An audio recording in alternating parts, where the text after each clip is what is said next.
อน้อมเกล้าถวายอาลัยสมเด็จพระพันปีหลวงพระแม่แห่งแผ่นดินผู้ทรงเมตตาเหนือเกล้าขอพระองค์เสด็จสู่สวรรคาลัยข้าพระพุทธเจ้าข้าราชการและเจ้าหน้าที่สถานีวิทยุกระจายเสียงแห่งประเทศไทยจังหวัดเชียงใหม่กรมประชาสัมพันธ์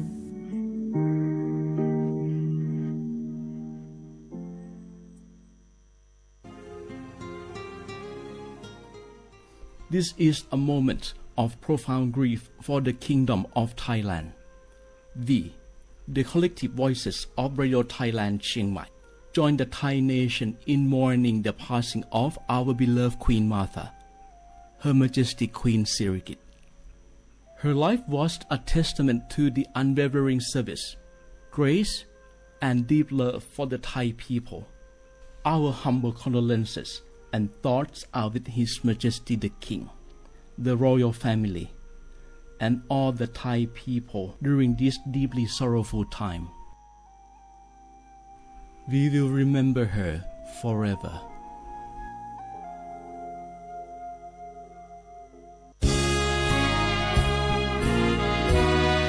พระบารมีปกเกล้าเพื่อปวงชนชาวไทยจากพระราชกรณียกิจนานับประการที่พระบาทสมเด็จพระเจ้าอยู่หัวและพระบรมวงศานุวงศ์ทรงทุ่มเทพระวรกายทรงงานอย่างไม่เหน็ดเหนื่อยเพื่อประโยชน์สุขของประสบนิกร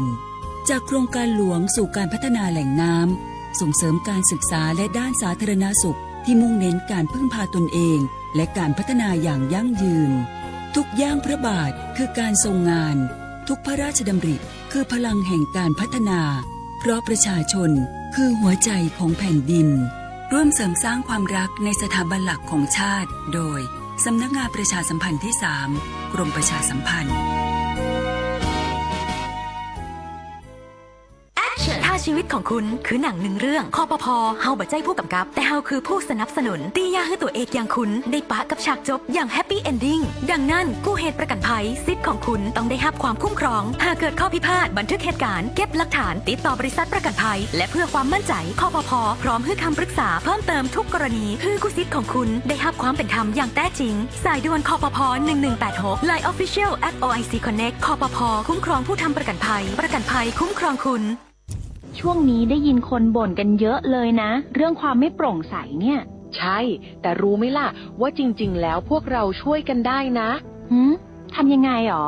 เดี๋ยวนี้มีช่องทางร้องเรียนที่เข้าถึงง่ายแจ้งเบาะแสได้สะดวกมากอย่างสายด่วนปปช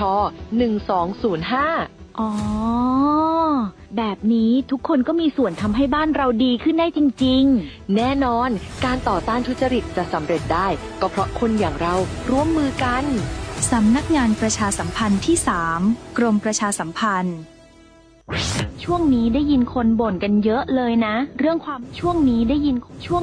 นคนบ่นกันเยอะเลยนะเรื่องความไม่โปร่งใสเนี่ยใช่แต่รู้ไหมล่ะว่าจริงๆแล้วพวกเราช่วยกันได้นะทำยังไงหรอเดี๋ยวนี้มีช่องทางร้องเรียนที่เข้าถึงง่ายแจ้งเบาะแสได้สะดวกมากอย่างสายด่วนปปช1205อ๋อแบบนี้ทุกคนก็มีส่วนทำให้บ้านเราดีขึ้นได้จริงๆแน่นอนการต่อต้านทุจริตจะสำเร็จได้ก็เพราะคนอย่างเราร่วมมือกันสำนักงานประชาสัมพันธ์ที่ 3 กรมประชาสัมพันธ์ขับรถมีน้ำใจ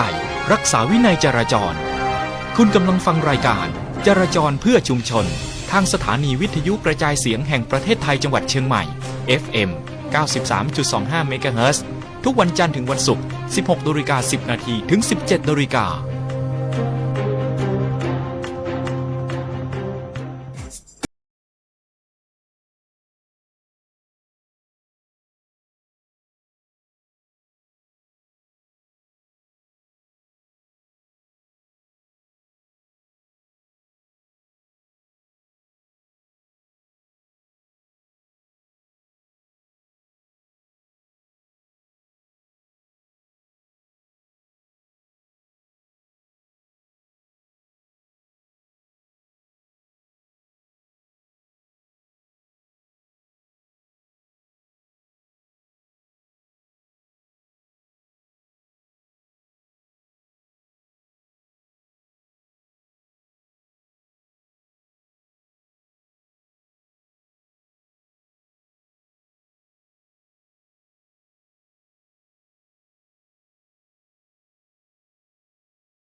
สวัสดีค่ะคุณผู้ฟังค่ะยินดีต้อนรับคุณผู้ฟังทุกท่านนะคะเข้าสู่ในช่วงเวลาของรายการวิทยุจราจรเพื่อชุมชนโดยตำรวจภูธรภาค 5ค่ะ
มีบทเพลงนะคะเพราะๆมาฝากคุณผู้ฟังแล้ว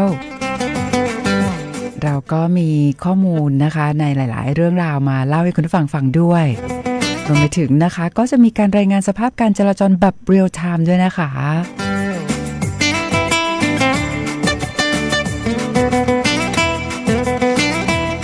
แต่ว่าก่อนอื่นค่ะเรามาดูการพยากรณ์อากาศกันก่อนดีกว่านะคะซึ่งวันนี้นะคะศูนย์อุตุนิยมวิทยาภาคเหนือค่ะก็ได้มีการพยากรณ์อากาศนะคะประจำวันจันทร์ที่27เมษายน2569นะคะตั้งแต่ช่วงเวลาเที่ยงของวันนี้จนถึงเที่ยงวันของวันพรุ่งนี้ค่ะซึ่งก็บอกว่าภาคเหนือของเรานะคะมีอากาศร้อนนะคะและมีอากาศร้อนจัดบางพื้นที่ด้วยนะคะแต่ยังคงมีฝนฟ้าคะนองและลมกระโชกแรงบางแห่งเนื่องจากความกดอากาศต่ำนะคะแล้วก็เนื่องมาจากความร้อนเนี่ยปกคลุมประเทศไทยตอนบนในขณะที่ลมใต้แล้วก็ลมตะวันออก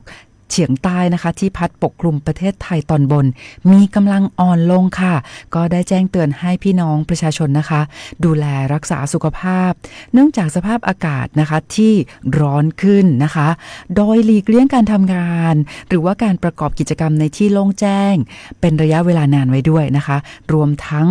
ระวังอันตรายจากฝนฟ้าคะนองกับลมกระโชกแรงนะคะที่อาจเกิดขึ้นในบางพื้นที่ไว้ด้วยนะคะซึ่งตั้งแต่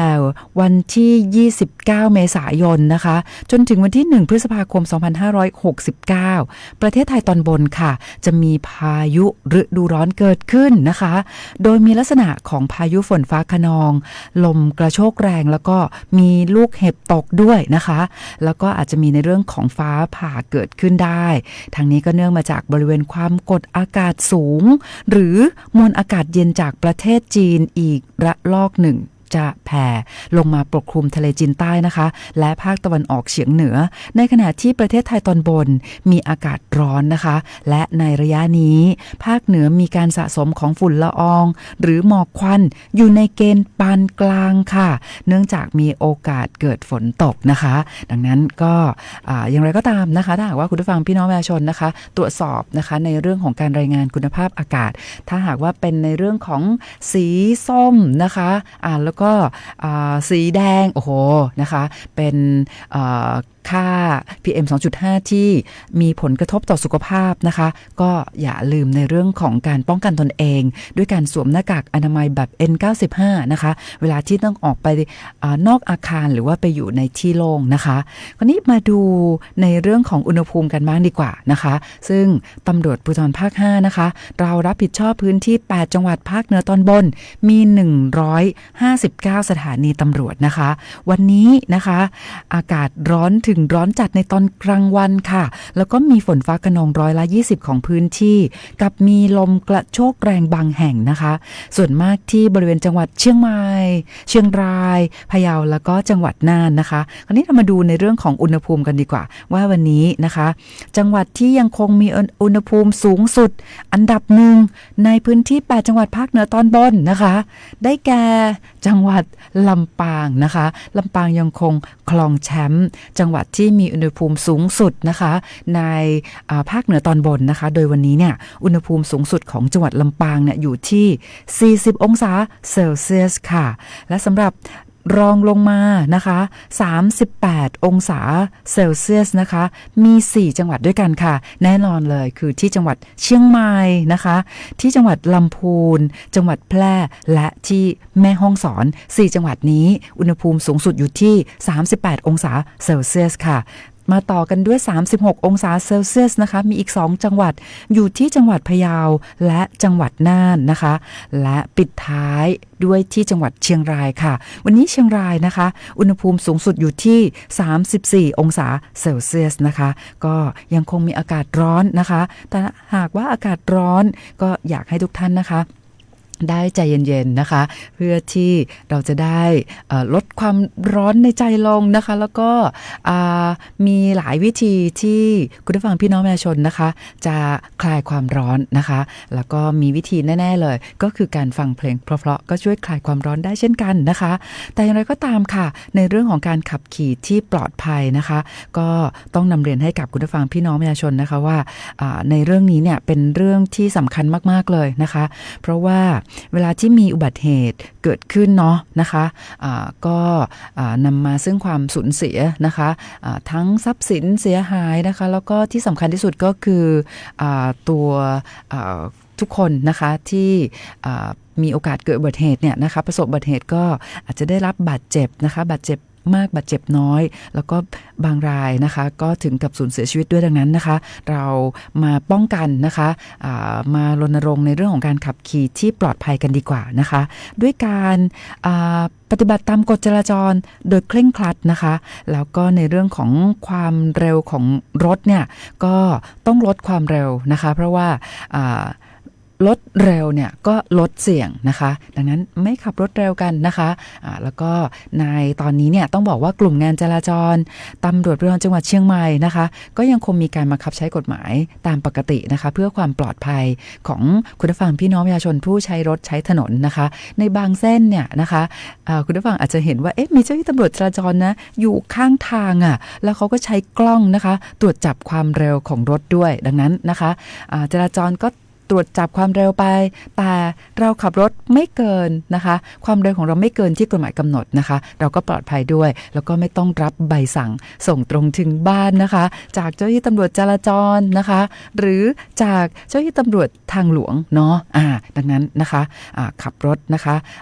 ตามที่กฎหมายกำหนดดีกว่านะคะแล้วก็อย่างที่บอกค่ะยิ่งขับช้าลงนะคะเราก็ปลอดภัยมากขึ้นด้วยคราวนี้วันนี้นะคะพูดถึงศูนย์ปฏิบัติการตำรวจภูธรภาค5นะคะก็มีการรายงานการเกิดอุบัติเหตุด้วยนะคะแต่ว่าเกิดขึ้นในพื้นที่ของสถานีตำรวจภูธรงอบจังหวัดน่านนะคะเพราะว่าวันนี้เนี่ย27เมษายน2569ช่วงเวลาประมาณ 11:30 น.นะคะที่ถนนหมายเลข101นะคะปอนเฉลิมพระเกียรตินะคะกิโลเมตรที่480ถึง481เนี่ยนะคะก็มีรายงานในเรื่องของรถบรรทุกน้ำมันเสียหลักพลิกคว่ำเองนะคะก็ซึ่งเป็นรถบรรทุกนะคะรถพ่วงเนาะบรรทุกน้ำมันดีเซลนะคะจำนวน 40,000 ลิตรนะคะซึ่งเขาก็จะแบ่งออกเป็นทั้งหมด4ช่องเนาะช่องละ 10,000 ลิตรนะคะแต่ว่าได้เกิดการพลิกคว่ำเองนะคะก็ในเรื่องนี้เนี่ยก็อยากให้คุณผู้ฟังพี่น้องประชาชนนะคะอุบัติเหตุเนี่ยอาจจะเกิดขึ้นได้นะคะดังนั้นเราต้องใช้ความระมัดระวังนะคะแล้วก็อยากให้ทุกท่านเนี่ยเดินทางด้วยความปลอดภัยนะคะพอมีอุบัติเหตุเกิดขึ้นนะคะก็เมื่อเจ้าหน้าที่ตำรวจเนี่ยนะคะได้รับแจ้งนะคะผ่านสายด่วน191เราก็จะมีการแจ้งนะคะผ่านวิทยุสื่อสารไปยังพื้นที่ ที่เป็นพื้นที่ที่เกิดเหตุเจ้าหน้าที่ตำรวจเนี่ยก็รับข้อมูลแบบเรียลไทม์นะคะเพราะว่าพี่น้องประชาชนเนี่ยโทรศัพท์แจ้ง191นะคะไม่ว่าจะอยู่ในพื้นที่จังหวัดไหนนะคะอย่างเช่นในเหตุที่เกิดที่จังหวัดน่านเนี่ยสมมติว่าพี่น้องประชาชนเนี่ยนะคะโทรศัพท์แจ้งสายที่โทรศัพท์จะดังนะคะถึงแม้จะเกิดขึ้นในพื้นที่ของสถานีตำรวจภูธรงอบนะคะจังหวัดน่านเนาะแต่ว่าเสียงโทรศัพท์ก็จะไปดังที่ตำรวจภูธรจังหวัดน่านซึ่งอยู่อำเภอเมืองใช่ไหมคะแต่หลายท่านอาจจะสงสัยว่าอะไรอย่างนี้เนี่ยจะทันการไหมต้องบอกว่าทันทีค่ะพอรับโทรศัพท์ปุ๊บนะคะเจ้าหน้าที่ตำรวจที่รับผิดชอบนะคะหน้าที่ที่ศูนย์รับแจ้งเหตุฉุกเฉิน191เนี่ยนะคะก็จะใช้วิทยุสื่อสารนะคะก็คือที่เราเรียกกันว่าวอเนาะก็จะแจ้งทางวอเนี่ยนะคะไปยังพื้นที่ที่เกิดเหตุทันทีนะคะแล้วเจ้าหน้าที่ตำรวจสายตรวจเขาก็รับฟังวิทยุสื่อสารนะคะในเวลาเดียวกันด้วยก็รีบไปยังพื้นที่ที่เกิดเหตุนะคะได้อย่างทันท่วงทีแล้วก็ให้ความช่วยเหลือนะคะผู้ที่ประสบอุบัติเหตุนะคะอันนี้ก็เป็นในเรื่องของการรายงานของศูนย์ปฏิบัติการตำรวจภูธรภาค5นะคะเอาละค่ะคุณผู้ฟังคะเดี๋ยวเรายังมีข้อมูลอีกหลายๆเรื่องมาเล่าให้คุณผู้ฟังฟังด้วยก่อนอื่นเลยนะคะก็ต้องขอบคุณคุณผู้ฟังทุกๆท่านนะคะที่ให้เกียรติติดตามรับฟังรายการวิทยุจราจรเพื่อชุมชนโดยตำรวจภูธรภาค5นะคะทั้งผ่านคลื่นความถี่ FM 93.25 เมกะเฮิรตซ์แล้วก็ผ่านเพจสวทเชียงใหม่ PRD นะคะวันนี้ต้องขอบคุณน้องม่านฟ้าด้วยมาช่วยนะคะในการให้ข้อมูลนะคะพี่น้องประชาชนฟังรายการผ่านเพจสทเชียงใหม่ PRD ทักทายก็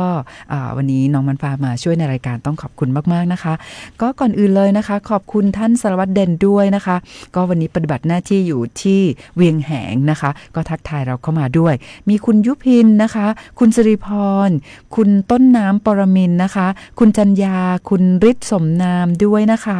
คุณวารินนะคะคุณสุทัศน์แล้วก็คุณพระเครื่องทั่วไทยนะคะรับฟังหรือว่าคุณสุรินทร์นะคะรับฟังจากนครศรีธรรมราชขอบคุณค่ะแล้วก็คุณสิริพันธ์ด้วยนะคะขอบคุณมากๆเลยนะคะที่ให้เกียรติติดตามรับฟังรายการแล้วก็ทักทายเราเข้ามาผ่านเพจสวทเชียงใหม่ PRD แล้วก็ยังมีคุณพี่ดวงรัตน์ด้วยนะคะขอบคุณมากๆเลยค่ะเอาละค่ะคุณผู้ฟังคะก็เพลงแรกในรายการนะคะก็เป็นจังหวะที่อยากให้คุณผู้ฟังนะคะได้ผ่อนคลายเนาะฟังเพลงได้ผ่อนคลายความร้อนด้วยนะคะตอนนี้ก็มาต่อกันอีกสักเพลงหนึ่งนะคะก็ให้ความรู้สึกสบายๆผ่อนคลายเช่นกันนะคะมาฟังผลงานเพลงของคุณอัศนีวสันต์กันต่อดีกว่านะคะ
ผลงานเพลงของคุณอัศนีวสันต์นะคะกับเพลงที่ชื่อว่าให้เธอนั่นเองค่ะก็อยากให้คุณผู้ฟังมีความสุขนะคะกับการฟังเพลงที่สบายๆผ่อนคลายนะคะก็จะช่วยคลายความร้อนได้ด้วยนั่นเองค่ะคุณผู้ฟังคะวันนี้นะคะ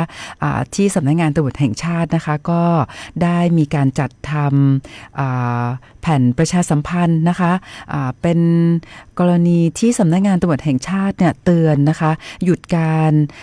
สร้างหยุดแชร์คอนเทนต์ขยะนะคะเพราะว่าอาจจะถูกดำเนินคดีนะคะซึ่งในเรื่องนี้เนี่ยท่านพลตำรวจตรีสิริวัฒน์ดีพอนะคะรองโฆษกสำนักงานตำรวจแห่งชาติก็ได้เปิดเผยว่าจากกรณีที่มีอินฟลูเอนเซอร์ทำเนื้อหานะคะโดยนำผงที่อ้างว่าเป็นยาแนวนะคะมาผสมน้ำป้ายหน้าผู้อื่นช่วงเทศกาลสงกรานต์เนี่ยนะคะซึ่งพฤติกรรมดังกล่าวหากเป็นจริงเนี่ยนะคะไม่เพียงแต่สร้างความเดือดร้อนรำคาญอาจจะก่อให้เกิดอันตรายต่อประชาชนนะคะก็ทางท่านรองโฆษกสำนักงานตำรวจแห่งชาตินะคะก็ได้เตือนไปยังกลุ่มยูทูบเบอร์นะคะอินฟลูเอนเซอร์นะคะแล้วก็ผู้สร้างสรรค์เนื้อหาบนโลกออนไลน์ค่ะนะคะก็เพื่อไม่ให้มีพฤติกรรมเลียนแบบนะคะแล้วก็เป็นการป้องกันความเสียหายที่อาจจะเกิดขึ้นนะคะก็มีในเรื่องของการเตือนเรื่องของให้งดเว้นนะคะพฤติกรรมการทำคอนเทนต์แกล้งคนให้ได้รับความเดือดร้อนนะคะเพราะว่าการกระทำที่สร้างความเดือดร้อนรำคาญคุกคามหรือว่าทำให้ผู้อื่นได้รับความอับอายในที่สาธารณะเนี่ยก็จะเข้าข่ายความผิดตามประมวลกฎหมายอาญามาตรา397ต้องระวังโทษปรับไม่เกิน 5,000 บาทค่ะและหากมีการใช้วัสดุหรือว่าสารเคมีที่ก่อให้เกิดอันตรายต่อร่างกายและจิตใจจะมีความผิดฐานทำร้ายร่างกายตามมาตรา295มีโทษจำคุกไม่เกิน2ปีหรือว่าปรับไม่เกิน 40,000 บาทหรือทั้งจำทั้งปรับนะคะแล้วก็นอกจากนั้นนะคะก็ยังให้หลีกเลี่ยงการนำเข้าข้อมูลเท็จเพื่อสร้างกระแสหรือยอดวิวนะคะการโพสต์คลิปวิดีโอหรือข้อความอันเป็นเท็จนะคะโดยประการที่น่าจะเกิดความตื่นตระหนกแก่ประชาชนอาจจะเข้าข่ายเป็นความผิดตามพรบว่าด้วยการกระทำความผิดเกี่ยวกับคอมพิวเตอร์พ.ศ. 2550และที่แก้ไขเพิ่มเติมมาตรา14วงเล็บ2ต้องระวังโทษจำคุกไม่เกิน5ปีหรือปรับไม่เกิน 100,000 บาทหรือทั้งจำทั้งปรับนะคะแล้วก็มีให้งดส่งต่อหรือว่าสนับสนุนช่องที่ผลิตคอนเทนต์ขยะค่ะเพื่อเป็นการลดความเสี่ยงในการแพร่กระจายข้อมูลที่ผิดและไม่ให้พี่น้องประชาชนเนี่ยตกเป็นเครื่องมือในการเพิ่มยอดการเข้าชมให้กับกลุ่มคนที่สร้างความเดือดร้อนให้สังคมนะคะอันจะนำไปสู่การสร้างพฤติกรรมเลียนแบบที่ผิดกฎหมายด้วยนะคะก็ในเรื่องนี้นะคะทางสำนักงานตำรวจแห่งชาตินะคะก็จึงได้จัดทำแผ่นประชาสัมพันธ์แจ้งเตือนพี่น้องประชาชนนะคะนอกจากนั้นแล้วนะคะตอนนี้เนี่ยต้องย้ำเตือนในเรื่องของภัยออนไลน์ด้วยนะคะเพราะว่าตอนนี้เนี่ยนะคะมีมิจฉาชีพเนี่ยแอบอ้างเป็นทนายอาสาด้วยนะคุณผู้ฟังก็คือต้องบอกว่าการหลอกลวงในโลกออนไลน์เนี่ยมีหลากหลายรูปแบบมากๆเลยนะคะคราวนี้เนี่ยเวลาที่เราไปเจอเนาะนะคะนะคะทนายอาสาอันนี้ก็ต้องบอกว่ามีมิจฉาชีพเนี่ยมีการแอบอ้างด้วยนะคะซึ่งในรูปแบบของมิจฉาชีพในรูปแบบนี้นะคะเขาจะมีการเสนอตัวให้ความช่วยเหลือด้านคดีนะคะอันนี้ก็จะมีการเสนอเนาะบอกว่าเนี่ยเป็นทนายอาสานะให้ความช่วยเหลือด้านคดีต่างๆทักทายเราเข้ามาเนาะแล้วก็จะชักชวนให้เข้ากลุ่มไลน์นะคะสุดท้ายให้ชวนทำกิจกรรมนะแล้วก็ให้กรอกข้อมูลส่วนตัวนะคะและยังไงคะให้โอนเงินนะคะอันนี้ก็จะเป็นรูปแบบนี้เลยมิจฉาชีพที่แอบอ้างเป็นทนายอาสานะคะดังนั้นเนี่ยก็ต้องบอกว่าอย่าได้หลงเชื่อง่ายๆนะคะซึ่งถามว่าถ้าหากว่าคุณผู้ฟังพี่น้องประชาชนนะคะอยากจะปรึกษาในเรื่องของข้อกฎหมายต้องนำเรียนแบบนี้เลยว่าในช่องทาง LINE Official ของตำรวจภูธรภาค5นะคะคุณผู้ฟังพี่น้องประชาชนใช้แอปพลิเคชัน LINE เนาะนะคะก็ไปเพิ่มเพื่อนค่ะแล้วก็พิมพ์ ID ตัว A เป็นแล้วก็ตามด้วยอักษรภาษาอังกฤษคำว่า police ที่แปลว่าตำรวจนะคะ POLICE ตามด้วยเลข5เป็น ตัวเลขอาราบิกนะคะตัว A at ก่อนแล้วก็ตามด้วยอักษรภาษาอังกฤษว่า police นะคะแล้วก็ตัวเลข5 at police 5เพียงแค่นี้นะคะคุณผู้ฟังพี่น้องประชาชนก็จะเป็นเพื่อนกับ Line Official ของตำรวจภูธรภาค5หากท่านมีเรื่องขอความช่วยเหลือนะคะอยากจะปรึกษาเกี่ยวกับในเรื่องของด้านคดีด้านกฎหมายนะคะท่านสามารถเลือกใช้ช่องทาง Line Official ของตำรวจภูธรภาค5 ID at police 5ได้เลยนะคะพิมพ์เข้าไปสอบถามขอคำแนะนำนะคะหรือท่านไปที่สถานีตำรวจนะคะที่สถานีตำรวจเนี่ยเขาก็จะมีทนายอาสานะคะมีเขาเรียกว่ามีจุดไกล่เกลี่ยนะคะมีผู้ที่มาเป็นผู้ไกล่เกลี่ยเนาะก็สามารถที่จะเข้าไปขอรับคำปรึกษาแนะนำได้นะคะแต่ถ้าเกิดว่าเราไปเจอนะคะมีคนโพสต์เนาะเป็นทนายอาสาต่างๆนะคะก็ต้องบอกว่าอันนี้ต้องตรวจสอบให้ดีเพราะว่ามิจฉาชีพเนี่ยมีการใช้มุกนี้ด้วยนะคะแล้วเขาก็จะมาเสนอตัวให้ความช่วยเหลือด้านคดีแต่ว่าชักชวนเข้ากลุ่มไลน์นะคะแล้วก็ชวนทำกิจกรรมโน่นนี่นั่นให้กรอกข้อมูลส่วนตัวและสุดท้ายเร่งเร้าให้เราโอนเงินอันนี้คือรูปแบบของมิจฉาชีพเลยนะคะคราวนี้ก็มีอีกหนึ่งรูปแบบนะคะก็จะมีการที่เราเจอในช่วงที่ผ่านมาด้วยนะคะแล้วก็ยังคงมีอยู่ก็คือการที่มิจฉาชีพเนี่ยแอบอ้างเป็นเจ้าหน้าที่การไฟฟ้านะคะซึ่งก็ต้องบอกว่าที่ช่วงที่ผ่านมาเชื่อว่ามีพี่น้องประชาชนหลายท่านนะคะถูกมิจฉาชีพหลอกลวงในลักษณะนี้นะคะแล้วก็มีการแอบอ้างเป็นเจ้าหน้าที่การไฟฟ้านะคะแล้วยังไงต่อนะคะก็จะบอกว่าตอนนี้เนี่ยพี่น้องประชาชนนะคะได้รับการอนุมัติให้เปลี่ยนจากหม้อมิเตอร์ไฟฟ้านะคะจากแบบเป็นระบบทั่วเป็นจานหมุนทั่วไปให้เป็นระบบดิจิทัลนะคะอาจจะมารูปแบบนี้เลยแล้วก็ขอแอดไลน์นะคะเขาก็จะสร้างความน่าเชื่อถือด้วยการส่งบัตรประจำตัวนะคะของเจ้าหน้าที่ซึ่งเขาทำปลอมได้หมดเลยนะคะแล้วก็มีแผ่นอินโฟกราฟิกต่างๆนะคะใช้โลโก้การไฟฟ้าสร้างความน่าเชื่อถือและที่สำคัญนะคะมิจฉาชีพทำกันบ้านมาก่อนมีข้อมูลส่วนตัวของเราหมดเลยนะคะแล้วก็สุดท้ายนะคะก็จะบอกว่าตอนนี้เนี่ยมีเช็คนะคะจากการไฟฟ้าจะคืนให้กับเหยื่อนะคะให้แอดไลน์แล้วก็สอนวิธีให้เข้าไปรับเงินรับเช็คเนี่ยนะคะสุดท้ายก็คือให้เราเข้าไปในแอปพลิเคชันของธนาคารแล้วก็ให้เปลี่ยนภาษาจากภาษาไทยเป็นภาษาอังกฤษนะคะสุดท้ายก็หลอกให้เราโอนเงินนะคะดังนั้นก็มาแจ้งเตือนนะคะว่ามิจฉาชีพเนี่ยยังคงใช้รูปแบบนี้ในการหลอกลวงพี่น้องประชาชนดังนั้นเนี่ยการไฟฟ้าเขาก็บอกอยู่แล้วนะคะว่าเขาไม่มีนโยบายที่จะมาติดต่อพี่น้องประชาชนโดยตรงไม่มีแน่ๆนะคะดังนั้นก็ย้ำเตือนว่าอย่าได้หลงเชื่อค่ะแต่ว่าตอนนี้นะคะเราจะไปสัมภาษณ์ท่านพันตำรวจโทศักดาโชติพัฒนาโภคินกันนะคะสวัสดีค่ะ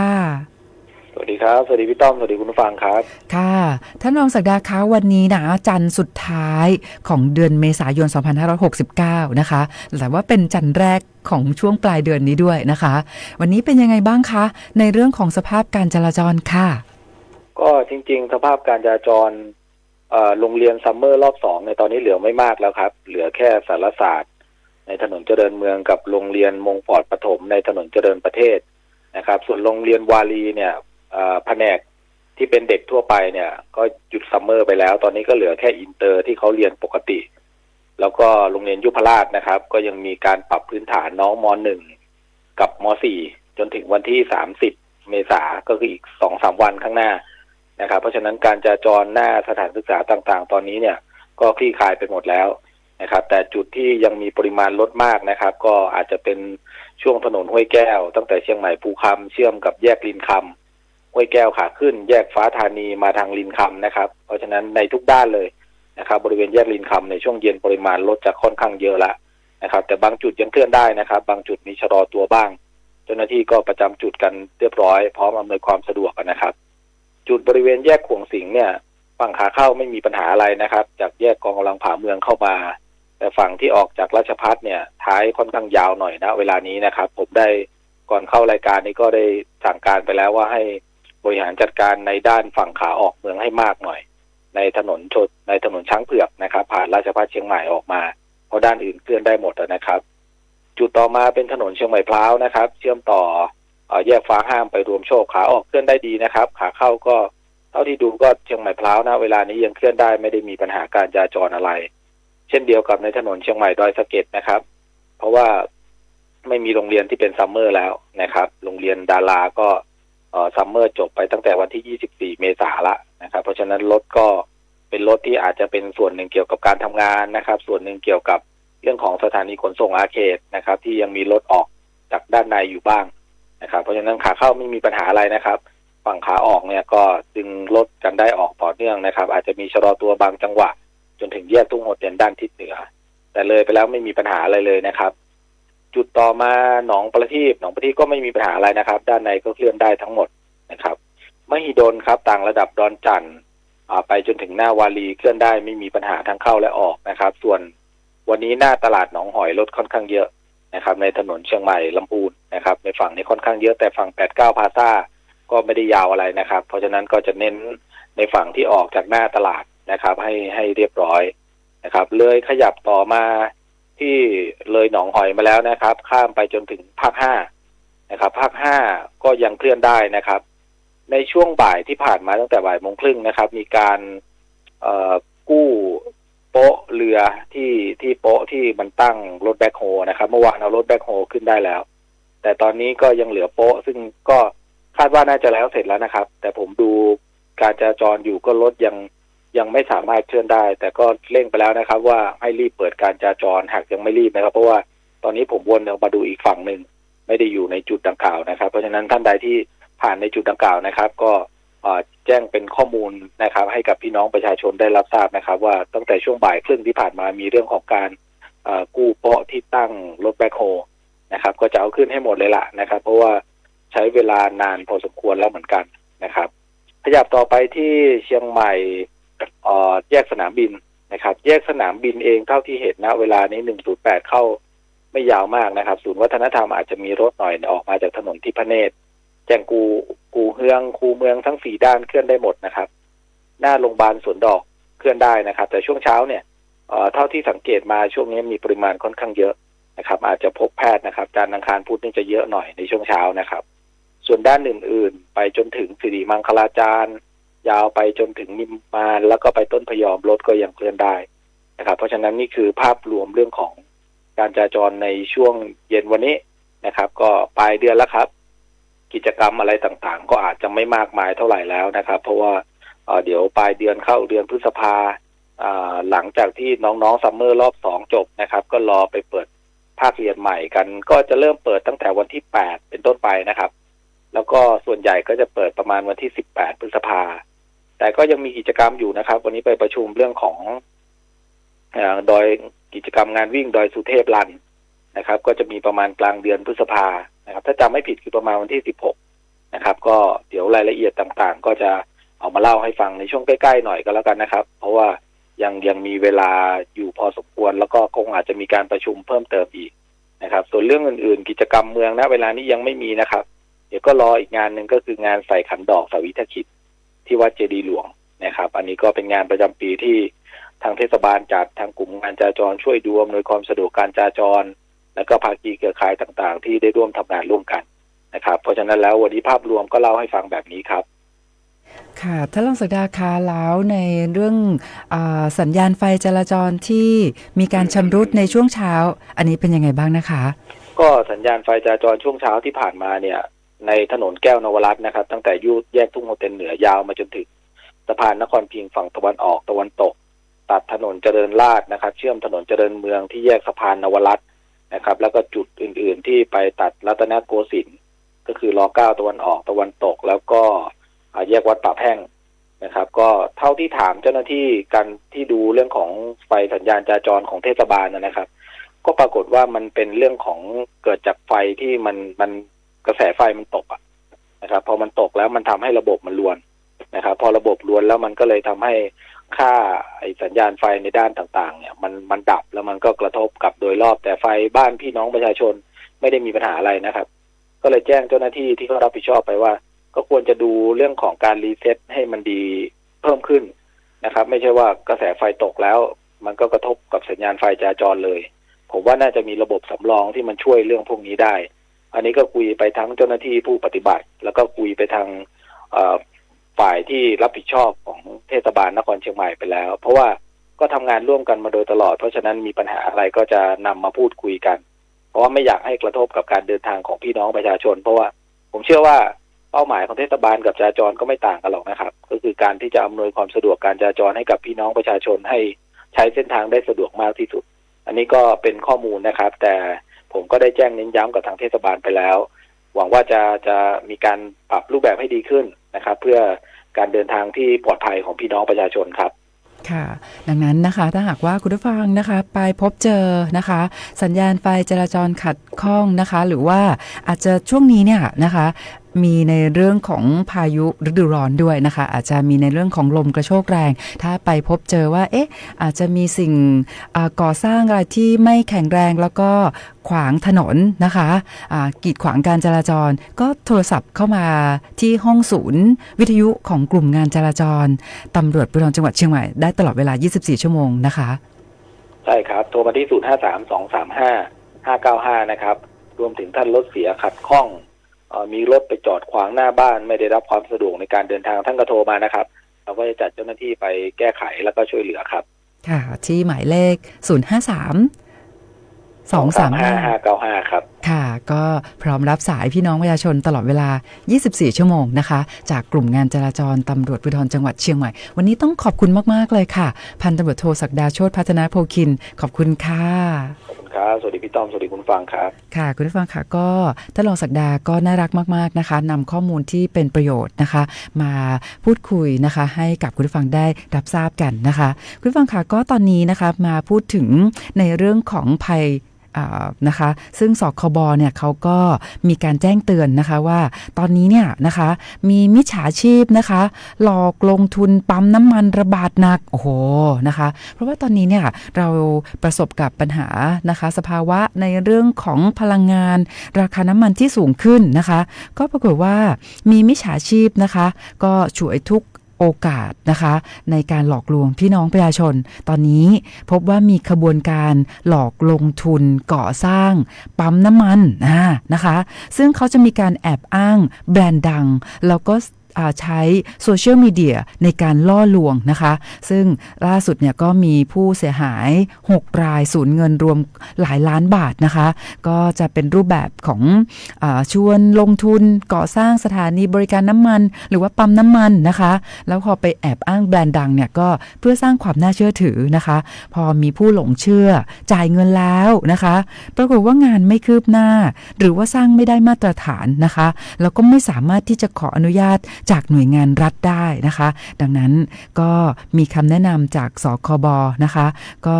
อยากให้คุณผู้ฟังพี่น้องประชาชนนะคะตรวจสอบความน่าเชื่อถือก่อนการลงทุนนะคะแล้วก็ระวังในเรื่องของการแอบอ้างแบรนด์แล้วก็ผลตอบแทนที่เกินจริงนะคะอย่าหลงเชื่อโฆษณาที่ดูดีเกินไปนะคะหากว่าคุณผู้ฟังพี่น้องประชาชนนะคะได้รับความเสียหายนะคะสคบเขาก็บอกว่าเขามีสายด่วนที่พร้อม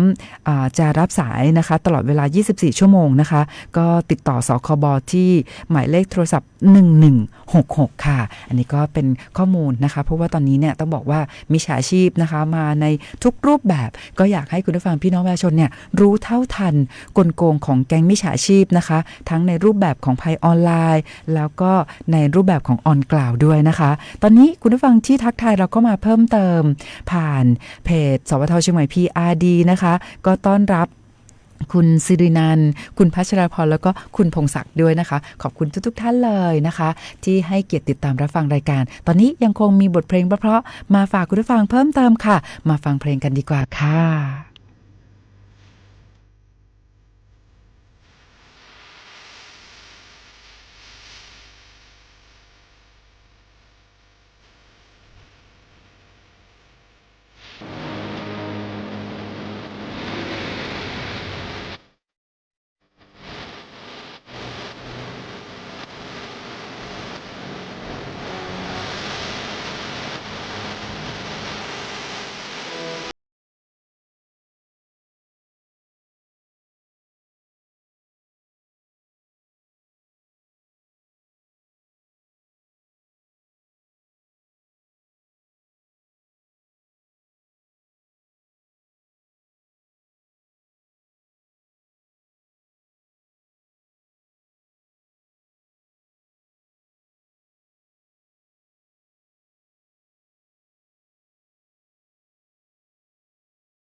ค่ะคุณผู้ฟังค่ะกับเพลงที่ชื่อว่า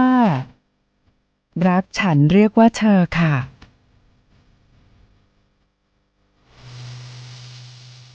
ค่ะคุณผู้ฟังค่ะก็มาถึงช่วงสุดท้ายของรายการในวันนี้แล้วนะคะตำรวจภูธรภาค5นะคะและหน่วยงานในสังกัดนะคะพร้อมที่จะให้บริการพี่น้องประชาชนตลอดเวลา24ชั่วโมงค่ะหากคุณผู้ฟังพี่น้องประชาชนมีเรื่องขอความช่วยเหลือนะคะกรณีที่เป็นเหตุด่วนเหตุร้ายนะคะโทร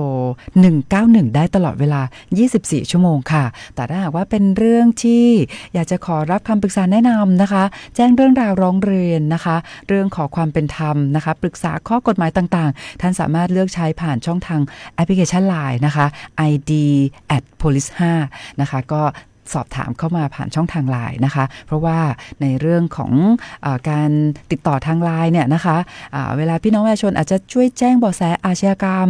ทุกชนิดทุกประเภทนะคะส่งมาเป็นคลิปวิดีโอ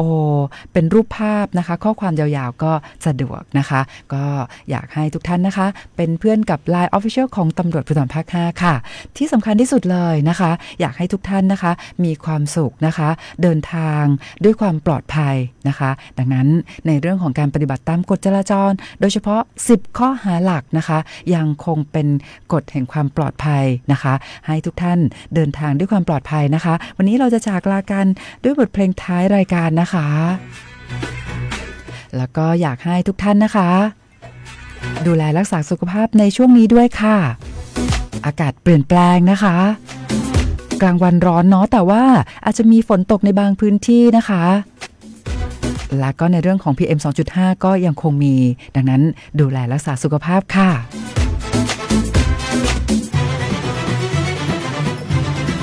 วันนี้นะคะต้องจากลาคุณผู้ฟังนะคะไปด้วยบทเพลงท้ายรายการเดี๋ยววันพรุ่งนี้เรากลับมาพบกันใหม่นะคะวันนี้ขอบคุณและสวัสดีค่ะ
รับฟังข่าวต้นชั่วโมง 17 นาฬิกากับอานนท์ นันตะสุคนครับรัฐบาลเปิดเผยผลการ